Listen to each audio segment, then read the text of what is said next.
Que le nom du Seigneur soit béni. On bénit vraiment le Seigneur de tout notre cœur, parce que nous sommes dans une période, c'est la peut-être 51e fois que je vous le dis, mais une période de choix, une période de décision, une période d'engagement ou pas. Mais il y a un temps dans lequel nous entrons, qui est un temps vraiment particulier. Et le Seigneur m'a donné une sainte parole.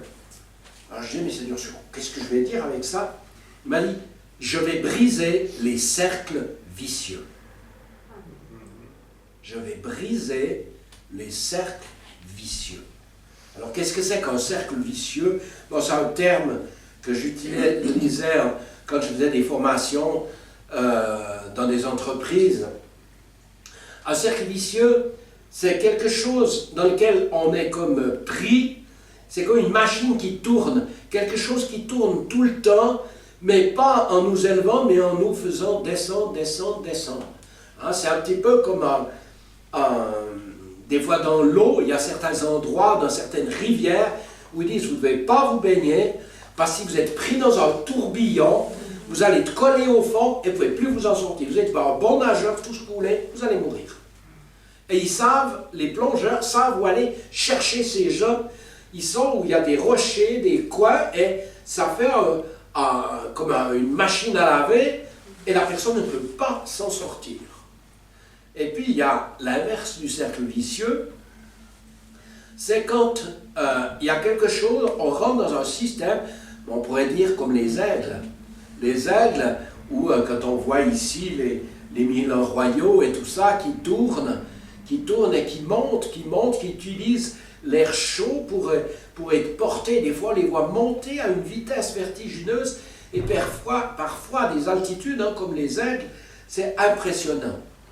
Et je réfléchissais, j'ai dit, mais comment le dire différemment? Un cercle vicieux, c'est une croyance, c'est une manière de croire, mais qui me maintient ou dans un esclavage, ou dans une façon de fonctionner ou de ne pas fonctionner. Et moi, j'ai beaucoup travaillé aussi dans ce domaine, au niveau des croyances qu'on appelle les croyances limitantes. Il y a des façons de croire qu'on a qui vont nous limiter. La foi, c'est une croyance. On croit et la foi, elle nous libère. La foi, elle nous ouvre des espaces inconnus encore, à notre chair en tout cas, mais dans notre esprit, il y a cette révélation, et cette révélation, Dieu nous fait voir les choses qui vont arriver, et donc c'est quelque chose qui nous attire, qui nous élève, qui nous fait aller de l'avant, qui nous fait nous réjouir, alors qu'on est peut-être en train de nager dans le brouillard. Mais non, la foi, elle voit au-delà de cela. Elle voit au-delà de ce qui est perceptible à nos cinq sens. Par contre, quand on a des croyances limitantes, ça peut être des croyances sur soi-même. On peut croire qu'on n'est pas. Moi, j'ai souvent entendu les gens quand je posais certaines questions, je ne sais pas, je ne peux pas. C'est des croyances. J'y arrive pas. T'as essayé? Non, mais je sais que j'arrive pas. Donc, ce n'est pas une réalité. Une croyance, ce n'est pas quelque chose qui est vrai. Une croyance, c'est, comment je dirais, une expérience dont on va tirer un enseignement, mais pas un enseignement positif, mais un enseignement négatif. Je sais. Vous connaissez la secte des chsetoutistes? Hein? Les chsetoutistes, ils vous répondent tout, oui, oui, je sais, oui, je sais. Mais qu'est-ce que tu fais? Ah, mais j'attends que le Seigneur m'ouvre la porte, j'attends que... Mais ils font rien. Ils savent, mais ils font rien. On peut savoir sur la prière pour les malades. On peut avoir l'enseignement, on peut connaître Marc 16, on peut tout savoir. Tu sais, oui, oui, je sais, je sais. Quand c'est que tu as prié pour le dernier malade? Oh, ne parle pas. J'attends que le Seigneur... Il y a quelqu'un qui m'a dit ça, qui est un serviteur de Dieu en plus. Il me dit, je lui ai dit, mais quand c'est que tu as prié pour les malades? Il me dit, j'attends que le Seigneur me montre, parce que quand il me montrera pour qui je dois prier, eh bien il sera guéri. Il attend toujours. Ça fait des années qu'il m'a dit, et il n'a toujours pas prié pour un malade. C'est des croyances qui nous enferment. C'est des croyances qui nous mettent en prison. Et souvent, ça vient de nos échecs. Remarquez quand on prie pour un malade. Au début, ça marche ou ça ne marche pas. Des fois, ça marche, des fois, ça ne marche pas. Qu'est-ce qui a le plus d'impact émotionnel? Sur le moment, quand il y a quelque chose qui s'est passé, on est tout content, puis après, ça redescend. Mais on a tous sur ça, et on est content, merci Seigneur. Mais si on a prié pour quelqu'un qui s'est rien passé, qu'on a réessayé, qu'on a continué, que ça n'a toujours pas marché, alors l'émotion, elle va avoir un niveau beaucoup plus haut. Et après, qu'est-ce qu'on risque de faire? On risque de tirer une conclusion. C'est ça une croyance. C'est tirer une ou des conclusions d'expériences qu'on fait.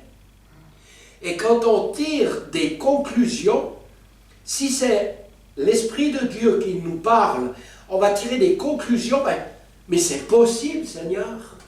C'est possible que tu me demandes de faire ça, d'aller là, de parler. C'est possible, ça nous paraît. Ça nous dépasse. Mais on dit, j'ai la trouille, mais j'y vais, Seigneur. Ça nous attire, ça nous élève, ça nous fortifie, ça développe cette connaissance de ce que nous sommes en lui. Mais malheureusement, l'inverse existe aussi. Combien de gens ont entendu, écoutez, les gens ne vont pas venir, on n'est pas là, on n'est pas là pour faire, moi je ne suis pas là pour faire venir les gens plus que vous. Et vous n'êtes pas plus que moi. Mais si, par exemple, tout reposait sur moi de faire venir des nouvelles personnes, vous risquerez d'être fort déçus. Parce que vous direz, mais quand c'est qu'il y va, quand c'est qu'il fait son boulot, qu'est-ce qu'il fait, qu'est-ce qu'il fiche? Vous serez découragé, vous direz, bon, il n'est pas très efficace, son Dieu. Vous voyez? Mais lorsque on prend le problème en face et qu'on se dit, mais c'est mon rôle d'amener quelqu'un à Christ. Relisez Jean 15. Tout arbre qui porte du fruit, qu'est-ce que Dieu va faire? Il va dire, c'est bien, on laisse comme ça, tout va bien, continue. Non, il va l'émonder. Les branches qui ne portent pas de fruits, ou qui sont chétives, ou qui ne poussent pas au bon endroit. Moi, je ne suis pas un spécialiste, mais comme j'ai eu des arbres fruitiers en France, dans notre terrain, j'avais un agriculteur qui avait fait la formation. Je lui disais, écoute, tu peux venir me donner un coup de main, j'aimerais qu'on émonte les arbres et tout ça. Et quand je me voyais couper, j'étais des fois pas affolé. Mais il n'y avait rien à me rester. Oui, parce qu'il coupait tellement. T'inquiète pas, je sais ce que je fais.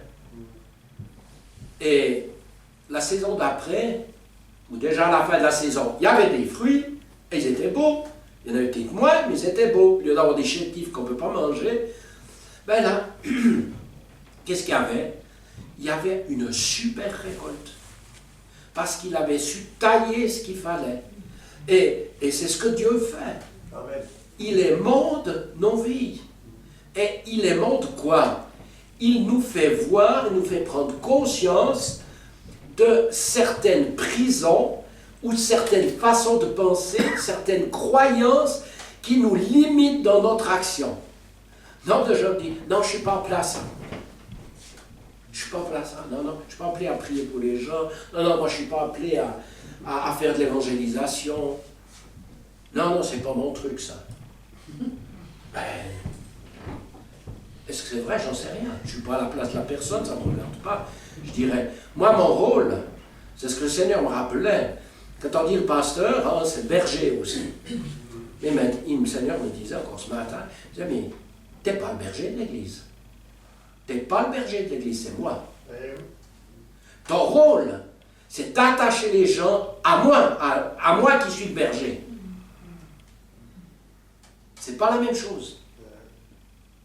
Vous ne m'appartenez pas. Je n'ai aucun droit sur vous. J'ai qu'un droit. Le plus important, c'est de vous aimer, de prier pour vous et d'être disponible. Pas pour n'importe quoi. Hein. Il faut avoir le temps, il faut aussi pouvoir le faire. Mais voyez, je crois qu'on est dans un temps où Dieu commence à demander. J'ai écouté Cyril Cerdan, que j'aime beaucoup, à cause de l'efficacité qu'il a. C'est un gars qui est vraiment efficace, qui voit des miracles et tout ça, qui est passé par des temps horribles aussi. On aimerait bien qu'il n'y en ait pas de temps difficiles. Ça n'existe pas. Quand on sera au ciel, mais ce sera trop tard. C'est maintenant qu'on a besoin d'être fort pour les gens qui meurent. Mais il racontait, il est parti, quand le Seigneur l'avait dit, il faut que tu ailles en Afrique du Nord, dans tel pays, et que tu ailles apporter des Bibles et des choses comme ça. C'est ce qu'il a fait. Il est parti, il prenait des gros risques et tout ça. Et bien il s'est dit, quand il a commencé de voir, parce qu'il y a beaucoup en Afrique et dans ces pays, enfin moi je n'ai pas été en Afrique du Nord, mais dans ces pays il y a aussi beaucoup de gens qui font des demandes. Alors lui, le Seigneur m'a demandé de m'occuper des gens qui sont dans la souffrance et tout ça. Alors, il a commencé à donner à chacun, il donnait, mais il y en avait de plus en plus. Puis à un moment donné, il n'y avait plus rien. Il était à sec. Il a dit, mais Seigneur, je fais ce que tu m'as dit de faire. Il dit, pardon. Oui, mais tu m'as bien demandé de m'occuper des pauvres et tout ça. Il dit, est-ce que je t'ai demandé de le faire? Là, est-ce que je t'ai parlé? Est-ce que j'ai dit, maintenant tu vas donner à ces gens quelque chose? Ah ben moi j'ai fait ce qui était écrit. Mais Dieu, je ne t'ai jamais rien demandé. Ah, il était tout surpris. Il ne s'attendait pas du tout à ça. On a besoin d'être conduit par l'Esprit. Vous pouvez donner jusqu'à votre vie un sacrifice et ça sera un pédant. Rien du tout. Restera rien au ciel. Est-ce que c'est sur un ordre de Dieu que tu fais ce que tu fais? Et dans le domaine social, dans le domaine de l'aide et tout ça, j'ai encore quelqu'un qui m'a contacté hier pour essayer de venir ici parler, et je pense aussi pour avoir une offrande et tout ça, au point de vue qui travaille dans le monde et tout ça. Mais je lui ai dit, ok, envoyez-moi quelque chose, que je sache un peu ce que vous faites, mais on a besoin d'une direction de Dieu. On a besoin d'une direction de Dieu. Et moi je sais que des fois il y a des choses que Dieu m'a demandé que je n'ai pas fait, et d'autres choses que j'ai faites et que Dieu ne m'avait pas demandé de faire. Mais tout ce que nous faisons, et moi j'ai besoin d'une conviction. Par exemple, si on dit, tiens, on ne veut pas donner quelque chose à quelqu'un, j'ai besoin d'avoir une conviction. Naturellement, je suis comme ça. Je ne veux pas vous raconter ce que je vis et ce que je fais de mes sous et de nos sous. Mais naturellement, c'est comme ça chez moi. J'ai appris ça depuis petit avec ma maman, et après j'ai appris ça dans le ministère, dès le départ, quand on vivait par la foi, j'ai appris à donner. Si je voulais recevoir, il fallait que je donne. Je savais. C'était le beau-frère à Jean-Louis, ses parents avaient bien de l'argent, ils étaient directeurs d'une société, tout ça, et puis ça tournait bien. Et un jour, il se plaignait qu'il ne recevait rien. Il ne recevait rien, pourtant ses parents l'hébergeaient, il avait tout ce qu'il lui fallait, mais il aurait voulu avoir pour donner. Il aurait voulu donner. Mais il fallait qu'on lui donne pour donner. Et un jour, le Seigneur lui dit, il s'appelait Jacques, il s'appelle toujours Jacques, c'est le frère de Mme Jaillet. Il dit, non, ton porte-monnaie, il est en peau de...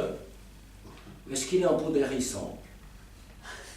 Vous avez essayé de caresser un hérisson quand il est bien. Il dit, mais pourquoi, Seigneur? Il dit, comment tu veux que je te donne si tu ne sais pas ouvrir ton porte-monnaie? Donner déjà pour recevoir. Mais après, on peut vouloir donner à tout va. On a besoin d'une direction de Dieu. Parce que la chair, je vous assure, la chair, c'est très très bien nous parler pour essayer de nous faire semer dans des champs qui ne rapportent rien du tout. Vous savez, moi je fais attention à qui je donne et ce que je donne. Pourquoi? Parce que je sème dans des terrains qui portent du fruit, pas dans des terrains qui portent rien du tout. Moi j'ai eu pendant des années un jardin, j'avais un grand terrain, j'avais 2500 mètres de terrain. Bon, heureusement mon jardin n'était pas si grand, mais qu'est-ce que je faisais? Est-ce que je semais en dehors du jardin qui avait été tourné ou préparé, ou je faisais dans le jardin qui est préparé? Eh bien, j'ai quand même appris ça. C'est que si je veux récolter, il faut que je sème dans la bonne terre. Alors, pourquoi je vous dis ça? Je me suis un petit peu éloigné du sujet, mais vous allez comprendre qu'il y a beaucoup de choses que nous pouvons faire, mais qui vont nous enfermer. Vous savez, quand vous donnez, par exemple, quelqu'un me dit « J'aimerais que tu soutiennes ce serviteur de Dieu ». Alors je le fais, parce que je sais que c'est le Seigneur qui m'a parlé. Je ne regarde pas sa situation, je ne regarde pas comment il veut, puis je ne regarde pas sa voiture, je ne regarde rien de tout ça, ça ne m'intéresse pas. Je pourrais m'arrêter des fois pour certaines choses, mais je sais que c'est un homme de Dieu qui gagne des âmes. Et si Dieu m'en parle, je le fais. Mais, un jour, Dieu me dit, fini, maintenant, stop. Mais ce n'est pas facile de m'arrêter. C'est pas facile. Parce que quelque part, j'ai comme l'impression de ne plus le reconnaître. Enfin, je ne sais pas quelle espèce de sentiment j'ai, mais ça me dérange d'arrêter de le faire. Mon but, vous savez, on fait une offrande. J'insiste pas, je vous ai déjà prêché sur l'offrande, non, jamais. Je vous ai dit quelques mots, mais prêcher vraiment sur la semence, je ne l'ai jamais fait. Mais mon but, c'est que cet argent serve dans l'œuvre de Dieu. Et on soutient des gens, hein, comme tous les mois, ça je peux vous le dire, on envoie 200 € donc de la part de l'Église au projet, c'est en route de EMCI pour les enfants. Ils ont fait des films pour les enfants, pour atteindre les enfants. Et notre Église soutient. Pourquoi on fait ça? Parce que Dieu nous l'a montré, mais on sait que ça porte du fruit. Mais ce fruit, ce n'est pas que pour nous, c'est pour vous qui semez aussi. J'ai une responsabilité devant Dieu des finances qui sont là. C'est ma responsabilité. Ce n'est pas la vôtre, c'est la mienne. Et cette finance doit être utilisée selon ce que Dieu nous dit, pas me dit à moi et j'ai toute la révélation, loin de là. Je ne suis pas dans ce fonctionnement-là. Mais je sais que j'ai une responsabilité. Quand j'arriverai devant Dieu, il me dira, fils, maintenant on va parler de l'Église. Qu'est-ce que tu as fait? Est-ce que tu as fait ce que je t'ai dit ou est-ce que tu as fait pour faire plaisir ou autre? J'ai une responsabilité. Et je vous aime vraiment. Briser les cercles vicieux. Les cercles vicieux naissent lorsqu'on a souvent des échecs. Vous essayez de témoigner une fois, 2 fois, 3 fois, 10 fois, vous ramassez des râteaux, puis pas vous, mais moi, je pourrais très rapidement conclure que je ne suis pas plaçant. Je ne conclurai pas certainement en me disant ma façon de faire 10 fois n'est peut-être pas la bonne. C'est peut-être pas la bonne. Donc, comment je peux faire différemment? J'ai essayé de parler comme ça aux gens, ça n'a pas marché. Seigneur, apprends-moi. Et il va me donner une autre chose. Ce matin, c'était la même chose dans cette pensée-là. Et si on fait ce qu'on a fait l'année dernière, on aura le même résultat dans un an que l'année dernière. Si on ne change pas quelque chose, on n'aura pas d'autres résultats. L'être humain, il a cette illusion, c'est de croire que de continuer à faire quelque chose, un jour ça va payer. Vous savez, quand on regarde depuis tant d'années que les églises et autres font les choses la même chose, est-ce que ça a beaucoup changé? Non. Vous avez des gens qui ont réagi et qui ont changé. Il y a des gens qui ont changé leur façon de faire. Quand ton frère, Werner, s'est rendu compte qu'à un moment donné, le fonctionnement qu'ils avaient hérité depuis, j'ai envie de dire, plus d'un siècle, je ne sais pas le temps, peu importe, mais la pensée, en tout cas, était de plus d'un siècle, eh bien, il s'est rendu compte que si on ne marche pas par l'esprit, ça ne marche pas. Et qu'est-ce qu'il a fait? Il a commencé de mettre en œuvre. Qu'est-ce que ça a fait? Ça a provoqué un problème, une division. Enfin, il y a eu des changements qui se sont faits. On ne réfléchit pas dans le terme qu'on veut créer une division. Je ne suis pas en train de dire on va diviser l'Église, hein, vous comprenez bien. Mais si on continue comme ça, je me disais ce matin, mais pourquoi personne n'est venu me dire, mais écoute, je peux ouvrir une réunion de prière chez moi? Personne n'est venu. Ça fait combien d'années qu'on est là? On était chez toi, ta prière, ta réunion de prière, tu l'as faite pendant plus de 30 ans, mais je me suis dit, mais pourquoi personne n'a cette idée de lancer une réunion de prière chez lui? Pour les dames, pour les messieurs, pourquoi pas? Mais on démarre seul, C'est une idée, hein, c'est pas, j'ai pas une révélation en disant ça, mais je crois que on a des systèmes qui nous enferment et on ne s'en rend même pas compte.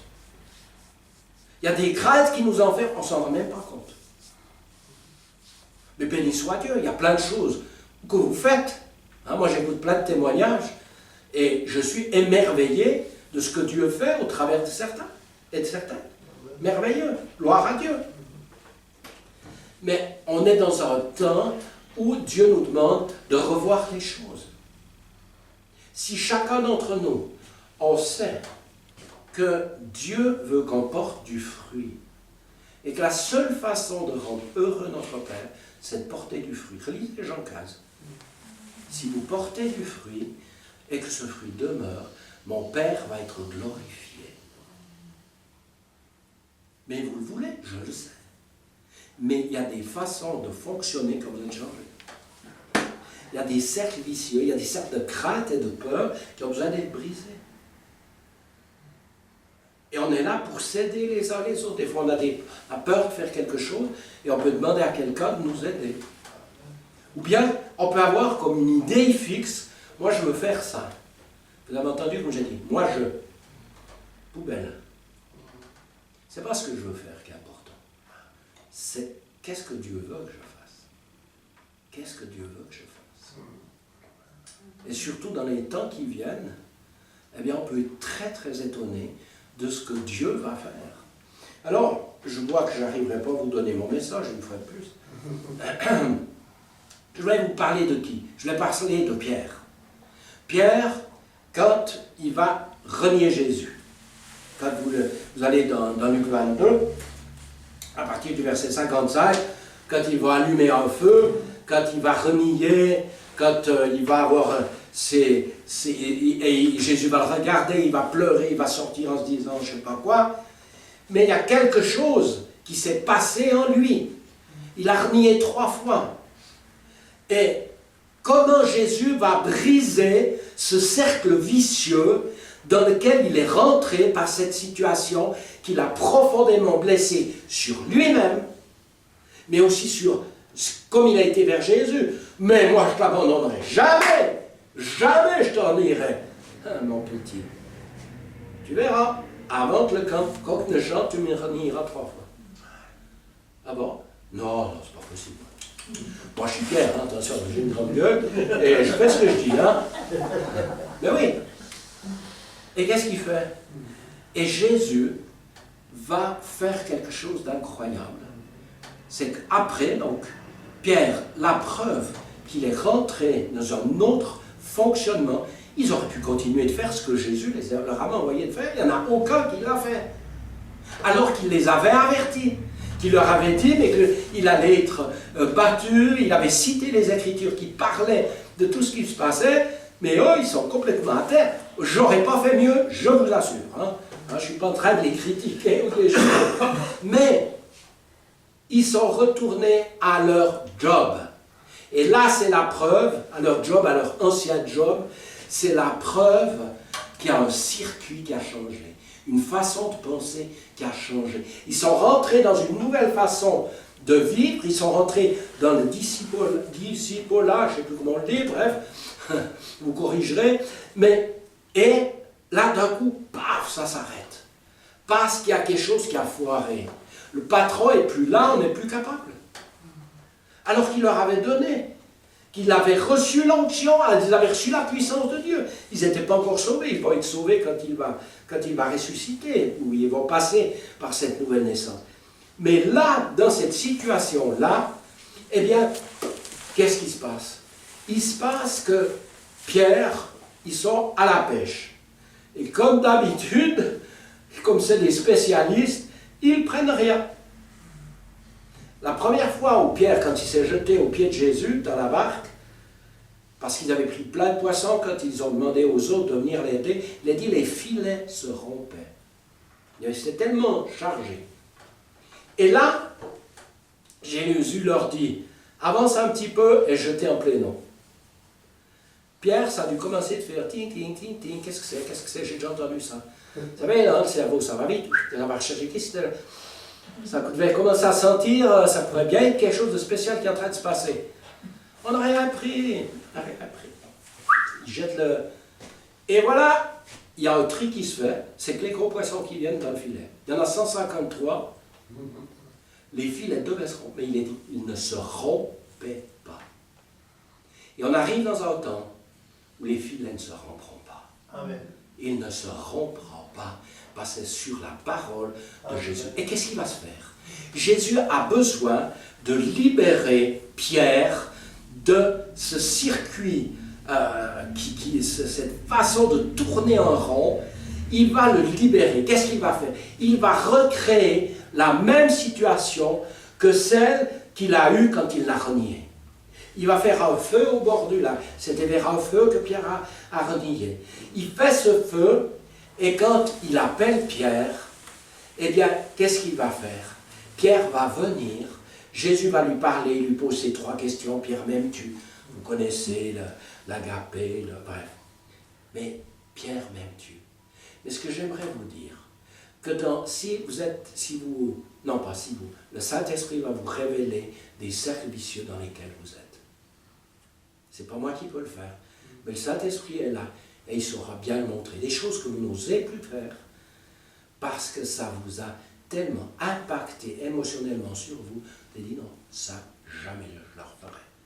Ça peut être des choses très simples, pas compliquées, mais des choses très simples. Qu'est-ce qu'il a fait?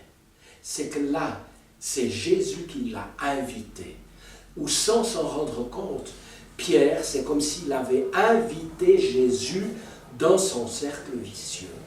Et Jésus va faire une œuvre de restauration en lui extraordinaire. Quand Pierre donc va lâcher ses craintes, ses peurs, tous ces souvenirs. Quand Jésus a commencé à lui parler et qu'il a vu ce feu, puis qu'il a compris que c'était Jésus, quand tu lui dis Pierre, m'aimes-tu? C'est que Pierre l'avait bien compris qui c'était. Mais tu sais que je t'aime. Donc il savait qui c'était, parfaitement. Mais il a recréé la même situation. Pierre se retrouvait comme vers le feu où il avait renié. Cette situation, on pourrait faire un remake de cette situation, mais la différence, c'est que Jésus a été emmené par les gens dans la première, tandis que Jésus est là, l'interpelle, et c'est comme s'il lui disait, mais Pierre, est-ce que tu me laisses venir te guérir, briser ce cercle vicieux dans lequel ça tourne dans ta tête depuis que tu l'as fait? Est-ce que tu me laisses le briser? Invite-moi dans ton cercle vicieux. Invite-moi dans ces croyances qui te limitent, dans ces peurs qui te bloquent, dans ces craintes qui maintenant t'empêchent d'aller vers les autres. Et si on invite Jésus et qu'on le laisse faire, la seule chose qu'il va faire, il va réveiller en Pierre et en vous l'amour que vous avez pour lui et donc pour les autres. C'est ce qui s'est passé. Et c'est extraordinaire. Amen. Amen. Seigneur, je te prie pour mes bien-aimés, mais tu sais que C'est toi qui es derrière la chair et moi je suis assis avec eux dans la salle. Parce que, Seigneur, je sais que tu es en train de faire tout un travail dans ma vie, dans nos vies. Seigneur, parce que nous le voulons. Seigneur, moi je ne suis pas satisfait de ce que je vis. Et je ne crois pas que tes enfants sont satisfaits de ce qu'ils vivent, de voir la manifestation de ta gloire, de ta puissance. Merci pour ce qu'on voit déjà, mais tu en veux beaucoup plus. Et on peut vivre des choses tellement plus fortes. Il y en a tellement d'autres qui les vivent. Pourquoi on ne les vivrait pas? Si ce n'est simplement des façons fausses de penser, de croire, qui nous maintiennent, Seigneur. Et ça, on n'en veut plus. On veut changer et on veut te permettre de briser. On veut t'inviter vraiment dans ces systèmes de pensée afin qu'ils explosent au nom de Jésus. Et je prie, Seigneur, j'appelle, cher Saint-Esprit, je t'appelle, Seigneur, à visiter tes enfants et ceux qui écouteront ce message.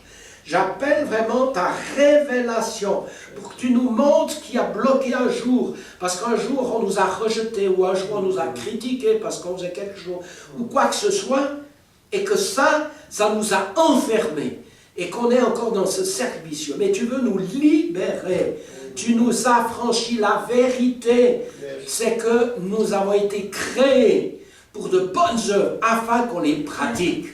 Et Seigneur, on va les voir, on va les faire, et on va ainsi pouvoir réellement te glorifier, parce que c'est le but de notre vie. Merci Seigneur, que ta grâce, que le Saint-Esprit soit répandu, et que cette lumière de ton esprit jaillisse, afin que tout ce qui doit sauter puisse sauter au nom de Jésus. Amen.